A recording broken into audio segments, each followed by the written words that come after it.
Okay, so what if I told you you could get unlimited, completely free AI voice cloning Right. running right there on your own computer? You'd probably think, okay, what's the catch? Yeah, is it some big subscription? Do I need like massive cloud server? Exactly. But well, that's kind of the bombshell here. This tech is real and it runs entirely offline. Total privacy. Zero cost. Full control. Oh.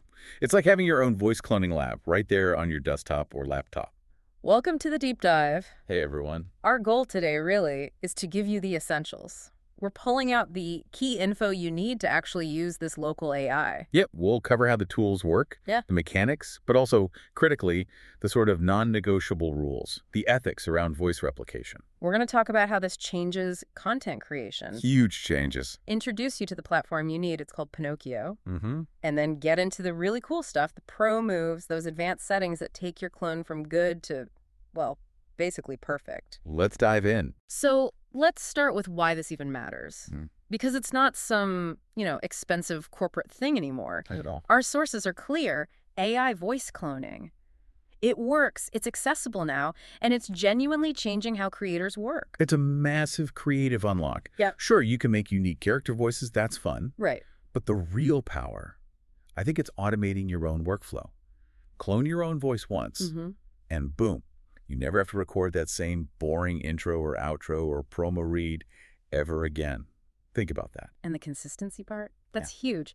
Imagine having like a library of courses, hundreds of videos, Yeah. and your voice sounds exactly the same. Same energy, same tone, even if you recorded half of it when you had a cold. That is the secret weapon. So many big creators are already doing this, saving like literally hundreds of hours. What do you think is the biggest potential time saver here for creators then? Automating all that narration Yeah. and keeping that perfect consistency across everything you make. Automating content narration, maintaining perfect consistency across your entire library. Got it. Which, naturally, brings us straight to the ethics. Okay. Because this is powerful stuff and it's free now. Great power, great responsibility, right? Exactly. Rule number one, absolutely non-negotiable. Yeah. Consent-based audio only, Meaning your own voice. Yeah. Or audio from someone who gave you explicit, rock-solid, verifiable permission to clone their voice. Period. And the flip side is just as important. Never use this for fraud, for deception, for harassing people. Where misinformation, deepfakes, that's the dark side. Absolutely. You got to follow the law, follow platform rules like YouTube's terms. The tech itself is neutral, right? Totally neutral. It's how we use it. The moment you use it to trick someone, Ugh. that's when it gets dangerous. Mm-hmm. Yeah, and honestly, I still kind of wrestle with prompt drift myself sometimes, Mm-hmm. even just working with my own voice clone Ah. and figuring out that line, Yeah. between useful automation and something that feels kind of deep fakey. Takes constant attention, real vigilant. Okay, wait, back up. Prompt drift. What's that exactly for folks who haven't heard the term? Oh, right. So prompt drift is when the AI, as it's generating really long chunks of speech from text, it starts to kind of lose the original voice's unique flavor. Ah, okay. Yeah, it might sound a bit flatter, maybe less emotional, slightly robotic even. It means you got to step back, maybe treat the input text or the settings. But choosing to run this locally on your own machine, that actually helps with some risks, doesn't it, compared to cloud services? Oh, massively. That's the core benefit, really. Why go local? Total privacy. Your voice data, which is biometric data. Right. Sensitive stuff. Very sensitive. It never leaves your computer. Yeah. You're not uploading it somewhere where it could be hacked or sold or analyzed without your knowledge. And besides security, the cost is just zero. 100% free, unlimited use, no tokens, no subscriptions. Once it's set up, it even works offline. You're in complete control. So what's the core defining benefit of choosing a local setup then? Complete privacy, total control, and zero ongoing cost for unlimited use. Simple. Okay, so how do we actually get this running? You mentioned a platform, Pinokio. Yeah, Pinokio. Think of it like Steam for gamers, or maybe an app store, but specifically for AI models. Okay. It's basically a simple way to install and run these complex AI tools on your own PC without needing to be a coding wizard. So installing Pinokio itself is pretty standard, like any other app. Yeah, download, run the installer, easy stuff. But the real magic happens inside Pinokio when you install the specific voice model. And the one recommended in the sources is E2F5-TTS. That's one, E2F5 TTS. It's a really good open source model. Yeah. Known for being powerful, but also not needing like a supercomputer to run. It's great for home setups, does emotion really well. Now, there's a critical rule here during the install. Inside Pinokio. Oh yeah, this is super important. When E2F5 TTS is installing, and it does this automatically through Pinokio, do not interrupt it. Let it run. Let it run completely. It's downloading code, dependencies, all sorts of stuff. If you stop it, even for a second, It breaks. it breaks. You'll get errors later. Just let it go until it clearly says 100% done. Be patient. Why is that patience during the E2F5 TTS install so vital? The model needs all its dependencies installed completely, without interruption, to avoid errors later. Makes sense. Okay, so installation's done. We open up E2F5 TTS. You called it the cloning cockpit. Yeah, kind of looks like one. You'll see a few modes. The sources are really clear here. Yeah. Stick with basic TTS. Basic TTS. Why that one? Because it puts all the AI's power into making one voice sound as good as possible. Highest quality, best fidelity. Okay. There is a multi-speech mode for conversations, but honestly, it tries to juggle multiple voices at once, and the quality for each individual voice takes a hit, a noticeable hit. So if you need two speakers, better to generate them separately in basic TTS. Exactly. Generate speaker A's lines, generate speaker B's lines, then just edit them together later in your audio or video editor. Much cleaner result. Got it. Now, you said the most critical part of all this is the reference audio. Absolutely fundamental. The sample of the voice you feed the AI. The sources hammer this point home. Clean input equals clean output. Garbage in, garbage out. So what are the best practices? Non-negotiable stuff. Okay, number one, environment. Record in a really quiet room. No fans, no air conditioning hum, no computer noise, no traffic outside, dead quiet. Number two, style. Speak naturally, like you're having a conversation. Don't try to sound like a radio announcer unless that's the voice you want cloned. Just be natural. And length. How much audio do we need? Minimum. About 10 to 15 seconds of clear speech. That's the baseline. More is generally better, maybe up to a minute or so. But 10, 15 seconds is usually enough to start. And crucially important, that audio file. It must be only the voice. Wow. No background music, no sound effects, definitely no other voices in there, just the clean voice you want to clone. I actually learned that the hard way. I spent ages trying to clone my voice. Yeah. Couldn't figure out why it sounded weird. Turns out the super faint hum from my external hard drive, like way in the background, Whoa, wow. was messing it all up. These models are sensitive to noise. They really are. Yeah. So what are the two most essential factors for clean reference audio? Record 10-15 seconds of speech in a completely quiet room. Just the voice. Mid-roll sponsor, read placeholder. Okay, let's get into the good stuff, the advanced settings. This is where you go from, pretty good audio to, wow, that sounds flawless. This is the pro level. This is the pro level. And honestly, most people skip this, but they shouldn't.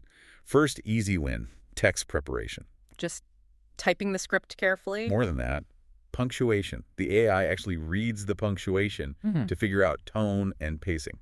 Oh, interesting. Yeah, good question mark. Makes the voice go up at the end, exclamation point, adds energy, commas add pauses, if you just type a block of text with no punctuation. It sounds flat, robotic. Exactly. So punctuation matters a lot. Okay, what else is in advanced settings? Real game changer. Seed control. This is about consistency. Seed control, like a random number. Kinda. So the AI is great at matching your voice's sound, the timbre, but the emotion, the inflection, that can vary each time you generate audio, even with the same text. The seed is the key to locking that down. Wait, whoa. Okay, so you find a generation that sounds perfect. The exact right emotional tone. And you can use this seed number to make it sound exactly like that every single time. Imagine scaling that perfect tone across like 1,000 hours of course content. That's the power. It's huge. So when you get that perfect take, you need to find the seed number the AI used. It's usually in a log file or some metadata associated with the generated audio file. Find the magic number. Find the magic number. Then back in the settings, there's usually a checkbox like use random seed. You uncheck that. Right. And then you type your magic seed number into the seed field. From then on, using that seed, the AI will reproduce that exact same emotional delivery every time. Consistency solved. That's incredible. Okay, what else is useful in advanced? Definitely check the box for remove silences. This automatically trims out little awkward pauses between words or sentences. Makes it sound tighter, punchier. Much punchier. Essential for stuff like social media clips, TikToks, shorts. Keeps the energy up. Good tip. Anything else? Yeah, speed adjustment. Sometimes the AI's default pace can feel just a tiny bit slow, a little unnatural. Tweaking the speed just slightly, like maybe 1.05 or 1.1, can make it sound much more human, more conversational. So it's about experimenting. Listen, tweak, regenerate. Exactly. It's an iterative process. Listen, evaluate, adjust one setting, generate again until it's perfect. So if my tone keeps changing between audio files, what should I check first? Save and reuse the seed number in the advanced settings. That locks the tone. Got it. Seed number for consistency. Now let's quickly talk applications and maybe some troubleshooting. All right, real-world use. We mentioned multi-speech mode isn't ideal for quality. Basic TTS and editing is better. Okay. But think bigger picture. E-learning courses. You could generate 10, 20 hours of narration. High quality. No vocal strain for you. Wow. Yeah. Or audiobooks. Turning old blog posts into audiobooks. Totally, in your own voice. Or turning out tons of short voiceovers for social media ads or updates. Fast. It really shifts content creation from this manual grind to something more automated, more scalable. Exactly. Now, quick troubleshooting. If the voice sounds robotic, check the reference audio. Record it again in a quieter room. perfect. If there are too many weird pauses. Go find that Remove Silences checkbox in the advanced settings. Yep. And installation errors. If things just aren't working after install. Delete the model, reinstall it carefully, and absolutely let it finish 100% without interruptions. I got it. That covers like 90% of the common problems. Besides saving time on, daily little voiceover tasks, what's the biggest long-term productivity gain here? Producing massive amounts of high-quality course or audiobook content really, really quickly. Producing massive amounts of high-quality course or audiobook content quickly opens up new possibilities. Okay, so wrapping up, we've done a deep dive into setting up free, private, unlimited voice cloning, using Pinokio, using that E2F5 PTS model. And the keys to really making it work seem to be, number one, super clean reference audio. And number two, getting comfortable with those advanced settings, especially using seed control for consistency. Nail those two and you're golden. Yeah. And remember the ethics. The tools are neutral. How you use them isn't. Right. Use it to enhance your own stuff. Save yourself time. Oh, yeah? Make your work more accessible. Great. But avoid anything that involves impersonation, fraud, deception. Don't use it to trick people. Elevate, don't erode trust. Exactly. Use this power responsibly. So here's a final thought to leave you with. This tech, this really powerful voice cloning, it's now free.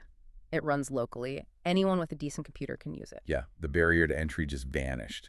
So what does that mean for the future? What kind of checks and balances will big platforms, YouTube, Spotify, social media, what will they need to build internally to make sure content is authentic, to prevent misuse on a massive scale? That's the big question now, isn't it? Something to definitely think about as you start playing with this. It is. We're excited to see what you create. Go build amazing things responsibly. Until next time.